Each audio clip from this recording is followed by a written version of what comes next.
आप सभी को मेरा नमस्कार। संस्कृत ऑनलाइन चैनल पर आप सभी का मैं सीमा स्वागत करती हूँ। आज हम इस वीडियो में संस्कृत व्याकरण का एक और विषय जो 10वीं कक्षा की परीक्षा में पूछा जाता है, अशुद्धि संशोधनम। ये जो प्रश्न है, आज इसी प्रश्न के बारे में हम इस वीडियो में विस्तार से चर्चा करेंगे कि कौन कौन से जो मुख्य बातें हैं व कौन कौन से नियम हैं जो इस प्रश्न को समाधान या हल करने से पहले हमें ध्यान में रखनी चाहिए। तो आइए देखते हैं अशुद्धि संशोधनम। तो सबसे पहले जो हमारे मुख्य जो पॉइंट्स उनमें है शब्द रूप। शब्द रूप आप संस्कृत में जब तक याद नहीं करेंगे, शब्द रूप जैसे अकारांत पुल्लिंग है, स्त्रीलिंग है, ऐसे ही आकारांत पुल्लिंग, स्त्रीलिंग, नपुंसकलिंग, जितने भी शब्द रूप आपके पाठ्यक्रम में हैं जो मुख्य रूप से आपको याद करने हैं वो आपको याद करने ही होंगे, अच्छे से समझने होंगे, ताकि आप अशुद्धि संशोधन को समझ सकें कि इसमें कौन सी विभक्ति है, किसकी जगह आपको कौन सी विभक्ति का प्रयोग करना है। वो आप शब्द रूप को याद करके ही उसमें परिवर्तन कर पाएंगे। जो मिस्टेक वाक्य में दी होगी उसको आप तभी ठीक कर पाएंगे।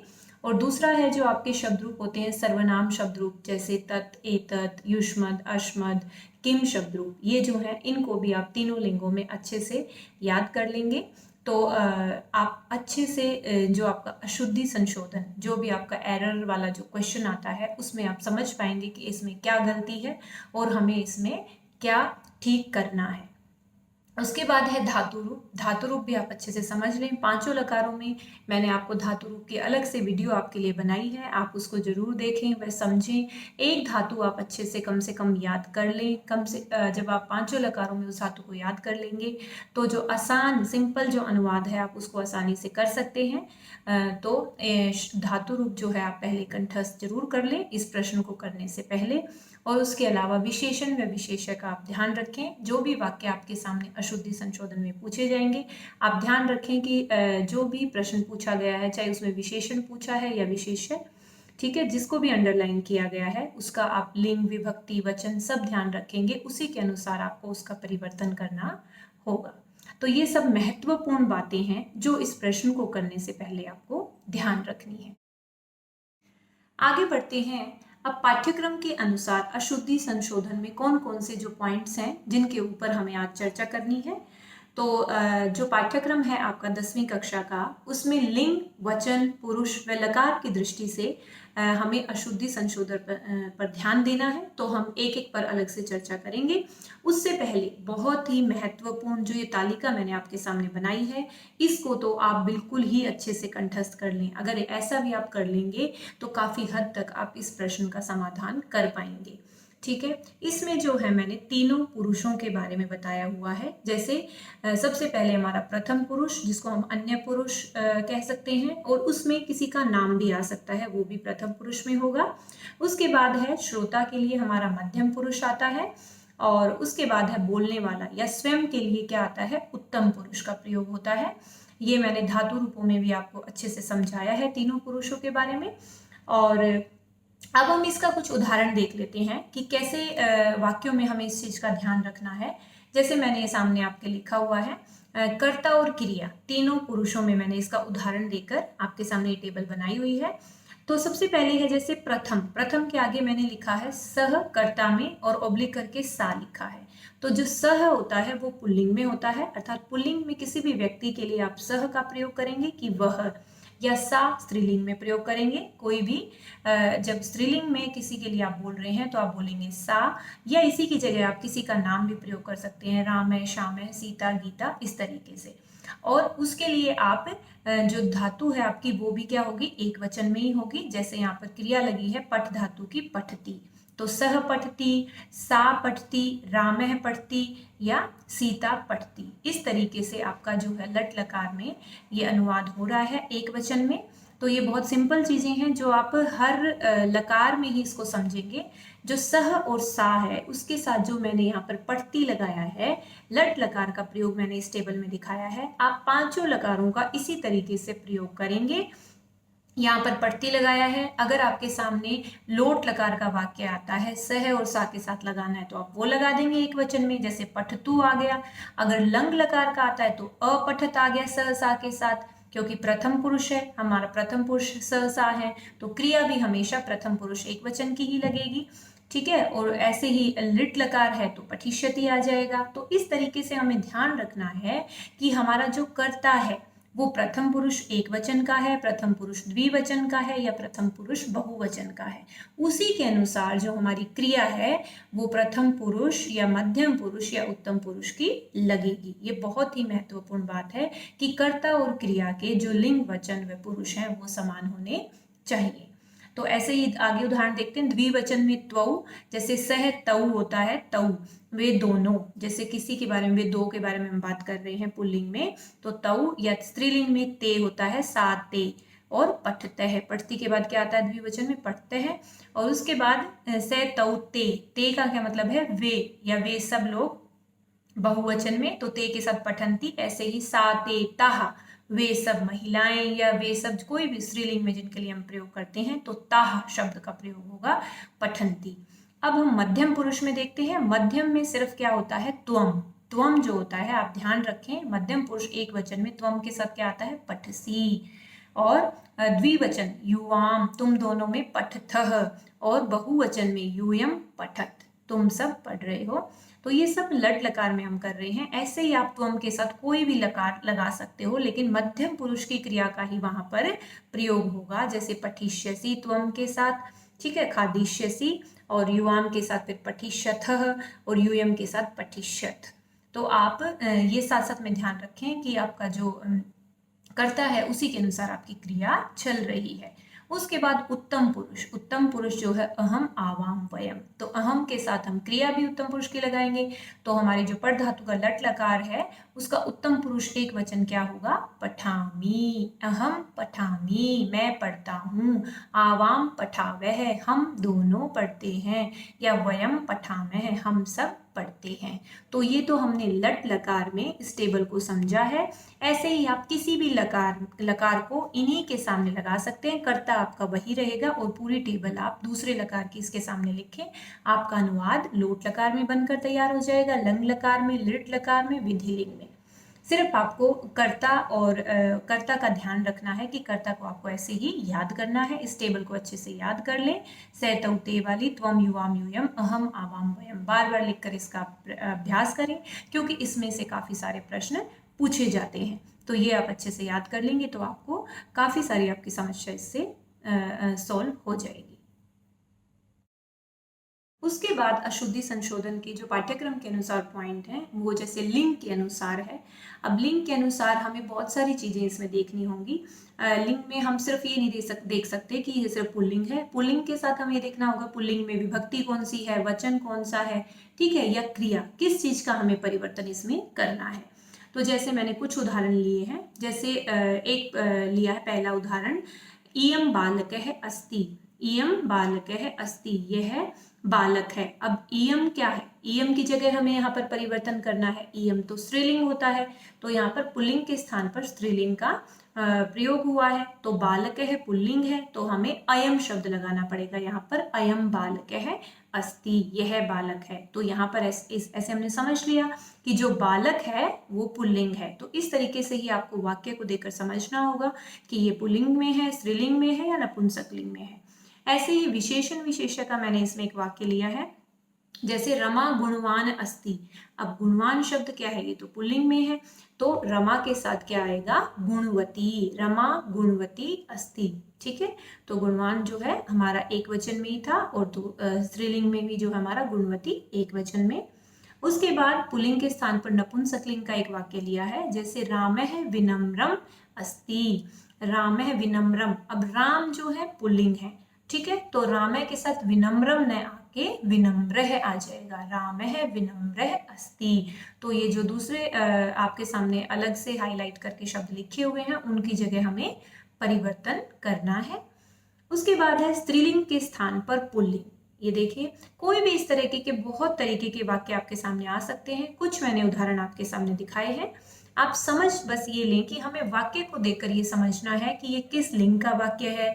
हमें इसमें लिंग परिवर्तन करना है पहले, या हमें वचन पर भी ध्यान देना है, ठीक है, या हमें क्रिया का परिवर्तन करना है इसमें। इन सब चीजों को हम इसमें देखेंगे। स गीता पठती। अब गीता, वह गीता पढ़ रही है। गीता कौन है? गीता स्त्रीलिंग है, तो सह पुल्लिंग के लिए होता है, तो हम सह का यहाँ पर परिवर्तन कर देंगे। स की जगह क्या आ जाएगा? सा गीता पठती, वह गीता पढ़ रही है। ठीक है, तो इस प्रकार से हमें वाक्य में देख लेना है कि यहाँ पर किस सेंस में वाक्य है, पुल्लिंग में है, स्त्रीलिंग में है, एक वचन, द्विवचन, या क्रिया कैसे है। सब चीजों का ध्यान रखते हुए हमें परिवर्तन करना है। आगे देखते हैं, दूसरा जो है हमारा वो है पुरुष के अनुसार। मैंने आपको पहले ही बताया टेबल के अनुसार तीनों पुरुष के बारे में सबसे पहले बताया है मैंने आपको उसमें। तो आपको तीनों पुरुष पहले समझ लेने हैं, प्रथम, मध्यम और उत्तम।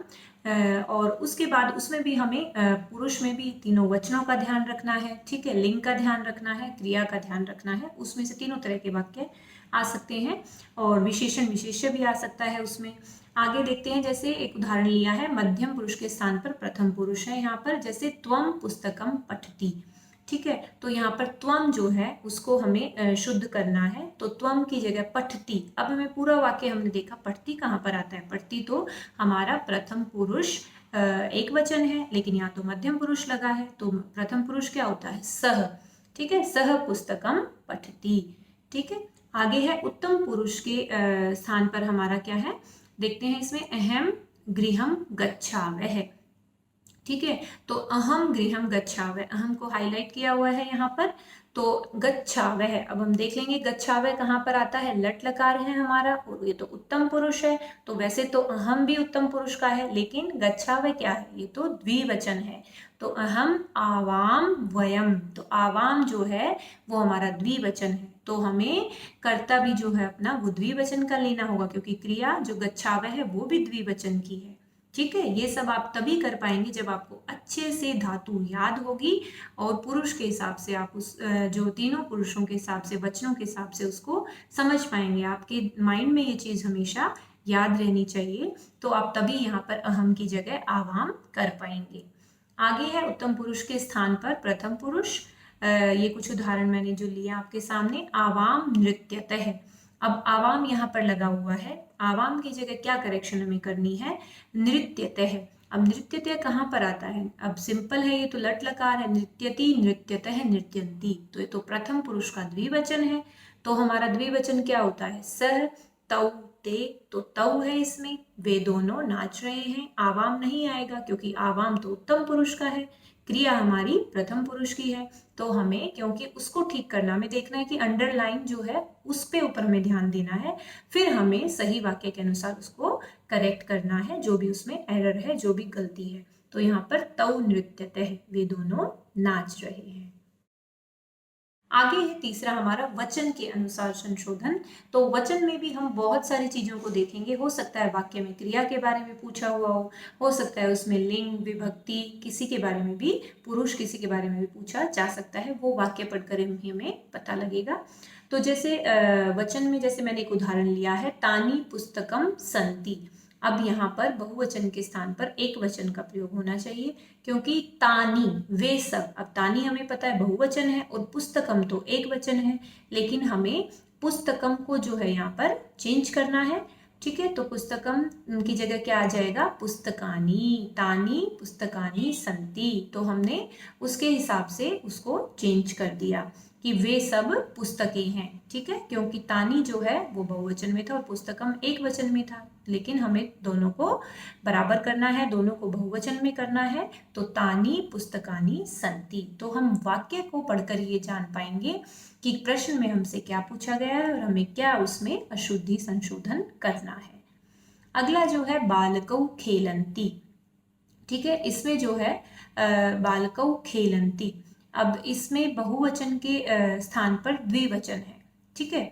तो यहाँ पर बालकौ की जगह पर हमें परिवर्तन करना है, अशुद्धि संशोधन। तो खेलंती, खेल धातु जो है वो लट लकार में अगर हम देखें बहुवचन में प्रथम पुरुष में आता है, खेलती खेलते खेलंती। तो बालक का भी हमें वही देखना होगा कि बहुवचन, लेकिन यहाँ पर बालक है, बालकौ द्विवचन लिया हुआ है, लेकिन क्रिया तो हमारी बहुवचन की है। तो हमें जो करता है बालक, उसको भी हमें क्या करना पड़ेगा, बहुवचन का लेना पड़ेगा, बालकाः खेलन्ति। तो इस तरीके से हमें वाक्यों को समझना है और उनको करते चले जाना है। आगे है गायक है, गायतः। गायक, अब गायतः कहाँ पर आता है, ये तो द्विवचन की आ गई क्रिया, ठीक है। और गायक है तो हमारा क्या है, वो तो एक वचन है, गायक तो कोई एक गायक होता है, ठीक है। तो हमें इसमें गायकों को जो है अशुद्धि संशोधन करना है। तो कैसे करेंगे, गायत द्विवचन का है, तो हम गायक शब्द जो है हमारा शब्द रूप के हिसाब से उसमें भी द्वितीय विभक्ति लगाएंगे, सॉरी द्विवचन लगा देंगे, गायक है, गायकौ, गायकाः। और अब ध्यान रखें, जैसे आपको गायक शब्द रूप नहीं आता तो घबराने की आवश्यकता नहीं है। जैसा मैंने शब्द रूप की वीडियो में आपको बहुत अच्छे से बताया है, अकारांत पुल्लिंग शब्दों को आप एक शब्द रूप याद करके ही बाकी शब्द रूप को उसकी तरह चला सकते हैं। तो आप इन सब चीजों को अच्छे से समझ लें। तो बालक की तरह बालकौ, तो गायकौ, तो यहाँ पर गायकौ, गायतः। तो दो जो गायक हैं वो गा रहे हैं, कर्ता और जो क्रिया दोनों जो है हमारे द्विवचन के हैं। यहाँ पर अंतिम जो है उसमें है लकार के अनुसार, लकार के अनुसार संशोधन। अभी हमें पांचों लकारों का अच्छे से पता होना चाहिए कि पांचों लकारों का अर्थ क्या होता है। लट लकार जैसे वर्तमान काल, लोट लकार आज्ञार्थक है और विधिलिंग चाहिए अर्थ में है, लिट लकार भविष्यत काल में प्रयोग होता है, ठीक है। तो ये जितने भी लकार हैं पांचों के पांचों, उनका अर्थ जरूर पता होना चाहिए। और उसके अलावा कुछ महत्वपूर्ण शब्द हैं जो हमेशा वार्षिक परीक्षा में पूछे भी जाते हैं और वो काल से भी संबंधित होते हैं लकारों से, जैसे अद्य, श्वः या हयः। इनका अर्थ आपको पता होना चाहिए। अद्य का अर्थ आज होता है, श्वः का अर्थ क्या होता है, आने वाला कल, और हय का अर्थ है बीता हुआ कल। तो देखते हैं इनके कुछ वाक्य, जैसे अद्य अहम ग्रामम गच्छावः, ठीक है। तो यहाँ पर आज मैं गांव को गच्छावः, अब अहम तो उत्तम पुरुष का है और गच्छावः ये भी उत्तम पुरुष का है, लेकिन अहम क्या है, एक वचन है हमारा, और गच्छावः जो क्रिया है वो द्विवचन है। तो हमें क्रिया भी एक वचन की ही लगानी होगी। अहम के साथ क्या आता है, गच्छामि, अद्य अहम ग्रामम गच्छामि, अद्य का मतलब आज। आगे देखते हैं हय का प्रयोग हम कैसे करेंगे। जैसे मैंने बताया कि ये भूतकाल, तो भूतकाल में हमारा कौन सा लकार प्रयोग होता है, लंग लकार। तो आप इसको ध्यान रखें कि हमेशा जब भी होगा तो लंग लकार का प्रयोग होगा, जिसके आगे अ लगा होता है जिस लकार में सब जगह, वहां वो इस धातु इसमें आएगा। तो हय है वर्षा भवती, कल वर्षा हो रही है। अब हुई थी इसका मतलब है वैसे वाक्य का, लेकिन भवती जो है हमें यहाँ पर करेक्ट करना है। तो हय वर्षा अभवत, कल वर्षा हुई थी, ठीक है। तो इसके हिसाब से आप ध्यान रखेंगे कि हय के हिसाब से जैसे भू धातु है तो उसका लंग लकार में कैसे चलेगा, और भवती की जगह हमें अभवत करना है यहाँ पर। अब आने वाला कल जो होता है श्वः, ठीक है। आने वाला कल जब हम कहते हैं कि हम ये काम करेंगे, ठीक है, या कल वर्षा होगी, तो राम श्वः विद्यालयम गच्छति, राम श्वः विद्यालयम, अब यहाँ पर गच्छति आना चाहिए क्या, जाएगा। तो श्वः जहां पर भी आता है वहां लिट लकार का प्रयोग होता है, शैती शैती जिसमें आता है। तो गच्छति की जगह क्या आ जाएगा, गमिष्यति, राम कल विद्यालय जाएगा, क्योंकि हम आने वाले कल की बात कर रहे हैं जो अभी आने वाला है, ठीक है। तो वहां पर हम गमिष्यति लगाएंगे गच्छति की जगह। तो इस तरीके से हम इन शब्दों का जरूर ध्यान रख लेंगे और ये परीक्षा में भी पूछे जाते हैं, तो विशेष रूप से इनका ध्यान रखेंगे। और बाकी लकारों का भी आप अच्छे से पांचों लकारों को समझ लें और अच्छे से उनकी धातु, एक धातु से उसको कंठस्थ कर लें, ताकि जब भी आपको पुरुष में, वचन में, एक वचन द्विवचन में उनका परिवर्तन करना हो तो आप आसानी से कर पाएं। और कुछ जो हम शब्द होते हैं ऐसे होते हैं जो द्विवचन या तीन में उनका प्रयोग होता है, लेकिन उनके साथ क्रिया हमेशा एक वचन की ही लगती है, जो मैंने आपके सामने लिखे हैं। जैसे बालक द्वयम, जो द्वयम शब्द है जिसके साथ लगता है तो वहां पर क्रिया एक वचन की ही लगेगी। तो अगर ऐसा कोई शब्द आता है तो आप ध्यान रखें, क्रिया आप अशुद्धि संशोधन में उसको एक वचन में लगाएंगे। गच्छति आया जैसे यहाँ पर, या बालक त्रयम, वहां पर भी गच्छति लगाया है, या बालक चतुष्टयम, वहां पर भी हमने गच्छति लगाया है। तो ये 2-3 ऐसे शब्द हैं जहां पर आप एक वचन की क्रिया का ही प्रयोग करेंगे। अब देखते हैं कि परीक्षा में ये प्रश्न आपके सामने किस तरीके से पूछे जाते हैं। वैसे काफ़ी सारे उदाहरण मैंने आपको पहले भी बता दिए हैं इस वीडियो में, फिर भी कुछ उदाहरण और देख लेते हैं क्योंकि ऑप्शन के साथ आपके सामने आ रहे हैं परीक्षा में, ये आते हैं। तो पहला है जैसे ते पत्रम लिखत, तो ते को इसमें अंडरलाइन किया हुआ है, तो उसकी जगह पत्रम लिखत। अब हमें लिखत को देखना है, वे सब पत्रम लिखत, लिखत, ठीक है, क्योंकि ते तो इसमें गलत है, उसको तो ठीक करना है। लिखत जो होता है हमारा वो मध्यम पुरुष बहुवचन है, ठीक है। तो मध्यम पुरुष बहुवचन का हमें यहाँ पर कर्ता ढूंढना है। सह नहीं है, अहम नहीं है, यूयम, त्वम युवाम यूयम, यूयम के साथ ही थ वाला आता है हमारा, लिखत यूयम लिखत, ये हमारा मध्यम पुरुष बहुवचन है, ठीक है। तो ये इसका उत्तर होगा। आगे है उद्याने सुंदराणी पुष्पम संति। अब उद्यान में सुंदर, सुंदराणी, ये बहुवचन शब्द है। आप देखो यहाँ पर विशेषण विशेष्य का ध्यान देना है, तो ठीक है। तो विशेष्य जो हमारा पुष्पम जो है वो तो एक वचन में ही है, तो उसका हमें बहुवचन देखना है। पुष्पा, पुष्पाणी या पुष्पा, तो इसमें जो है पुष्पाणी, क्योंकि नपुंसकलिंग शब्द है। वैसे भी सुंदराणी के साथ हम इसको देख लेंगे, अगर आपको कोई भी कंफ्यूजन हो तो आप उसके साथ वाले शब्द को जरूर देख लें, क्योंकि वो एक पेयर होता है पूरा विशेषण विशेष्य का।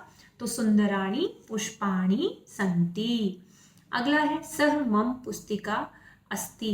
अब मम पुस्तिका अस्ति, सह पुस्तिका क्या होती है, पुस्तिका को हम स्त्रीलिंग में शब्द का प्रयोग करते हैं, तो स्त्रीलिंग में सह की जगह क्या आ जाएगा, तत् आएगा, सा आएगा या ते आएगा। तो यहाँ पर सह की जगह क्या आ जाएगा, सा मम पुस्तिका अस्ति। अगला वाक्य देखते हैं, सुकांत है मम मित्र है अस्ति। सुकांत मेरा मित्र। अब मित्र शब्द जो है वो कैसे चलता है, मित्रम और मित्रहा या मित्राणी, तो मित्रम मित्र मित्राणी, इस तरीके से ये शब्द चलता है। तो अब ध्यान रखेंगे, तो यहाँ पर मित्र है की जगह मित्रम आएगा। सुकांत है मम मित्रम अस्ति। आगे है सह कथाम ध्यानेन शृणोषि। वह कथा को ध्यान से शृणोषि। अब शृणोषि है तो इसमें तो शी जहां पर भी आता है, आप ध्यान रखें ये मध्यम पुरुष का होता है, एक वचन, त्वम के साथ लगता है हमेशा, तो सह के साथ तो ती आता है, ठीक है। तो त्वौ त्वम अहम, 3 ऑप्शन दिए हुए हैं आपके सामने, तो त्वम आएगा इसमें, त्वम कथाम ध्यानेन शृणोषि, तुम कथा को ध्यान से सुनते हो। इसीलिए मैंने आपको कहा है कि शुरू में जो पुरुष वाली टेबल मैंने आपको कराई है उसको आप अच्छे से कंठस्थ कर लें, लिखकर उसका अभ्यास करें, तो आपको काफी सारी चीजों का ध्यान आ जाएगा। अशुद्धि संशोधन करते हुए वह धातु व शब्द रूप को भी आप अच्छे से याद करते हुए चलें। तो आज इस वीडियो में हमने अशुद्धि संशोधन को अच्छे तरीके से समझा है व जाना है, और आपको शब्द रूप व धातु रूपों को बिल्कुल भी याद करना नहीं भूलना है। ये प्रश्न उन्हीं सब पर आधारित है, और सब चीज़ों का आप ध्यान रखेंगे जो आपको वीडियो में बताई गई है, और एक वर्कशीट भी आपके अभ्यास के लिए दी जा रही है, सब बच्चे उसको करेंगे। और आप सभी का ये वीडियो देखने के लिए व चैनल को सब्सक्राइब करने के लिए बहुत बहुत धन्यवाद।